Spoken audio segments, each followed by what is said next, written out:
Bom, estudar em casa, na escola, assistir aulas, é claro que tudo isso é muito importante, mas o preparo emocional também é um ingrediente fundamental para alcançar o objetivo de passar no Enem ou em qualquer outro concurso. E para falar sobre essa preparação e a importância do controle da ansiedade, a gente recebe aqui no estúdio o coach Fábio Freitas. Olá, Fábio. Olá. Boa noite, bem-vindo ao Jornal da TVC.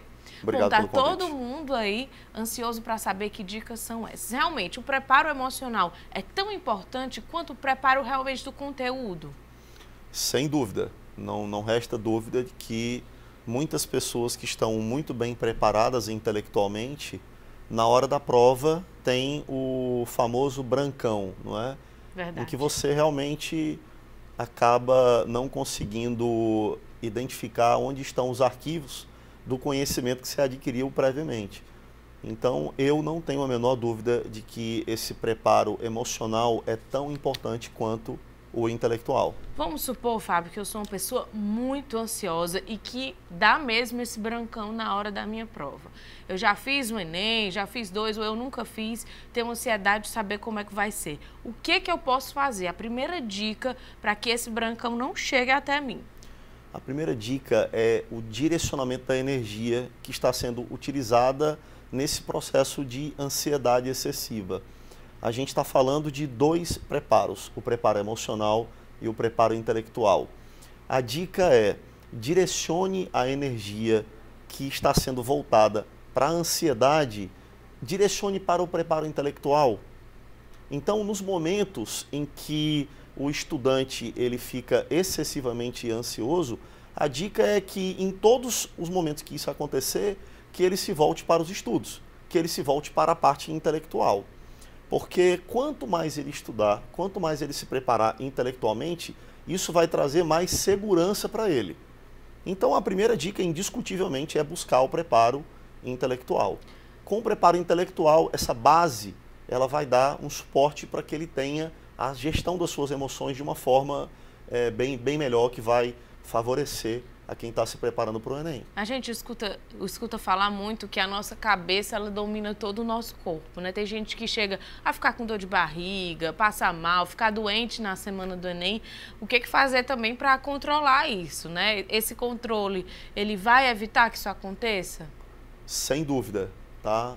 Como você acabou de falar, a mente, ela controla o corpo. Então, como a gente está falando de dicas, a gente está falando de formas do estudante se preparar intelectualmente, ele ter uma gestão das suas emoções. Quem tem esse tipo de problema de algum desconforto intestinal, e isso realmente acaba sendo um pouco tabu, as pessoas não falam sobre isso, mas acontece e prejudica. Então, é muito importante que, pelo menos um mês antes da prova, o estudante ele faça uma reeducação de hábitos alimentares, que vai ser muito importante também para que o funcionamento do cérebro favoreça quando ele direcionar tempo para o estudo, para a parte intelectual. Então, por que não adotar hábitos alimentares saudáveis? E isso vai realmente preparar todo o organismo para que ele, no dia da prova, ele tenha um melhor desempenho. Fábio, emocionalmente, o que é indicado num dia anterior, né?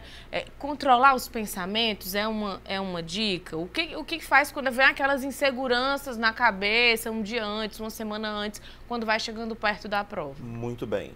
As pessoas são diferentes. Portanto, a gente não pode falar de uma regra geral. Eu, particularmente, costumo orientar as pessoas que estão se preparando para concursos, para o Enem, que procure não falar excessivamente. Como a gente viu na matéria agora há pouco, um estudante falou: a gente só ouve falar sobre Enem. Então, que tal dedicar um pouco mais de tempo para uma conversa que não seja Enem com os amigos, com os familiares, até mesmo com os professores? Então, eu costumo orientar aos estudantes que usem algumas ferramentas, como, por exemplo, o mapa mental. O mapa mental é uma estrutura gráfica que vai organizar as ideias através de palavras-chave. Então, uma semana antes da prova, é interessante que o estudante acesse esses mapas mentais para ele lembrar dessas palavras-chave que vão ajudar bastante. Agora também organizar o horário para que ele pratique atividade física, para que ele faça também atividades que realmente tragam prazer para ele. Fábio, quem quiser se aprofundar nesse assunto, você tem algum link com algum material? Pronto, pode entrar em contato comigo pelas redes sociais, pelo Facebook, é bem fácil identificar o Fábio Freitas. E nós temos um site também que é de um trabalho comportamental que a gente chama de preparação mental. É o www.preparacalmental.com.br. Fábio, muito obrigada pela sua participação aqui no Jornal da TVC e vamos combinar outras mais perto do Enem para você retornar aqui para dar mais dicas. Agradeço a oportunidade e fico à disposição. Obrigada.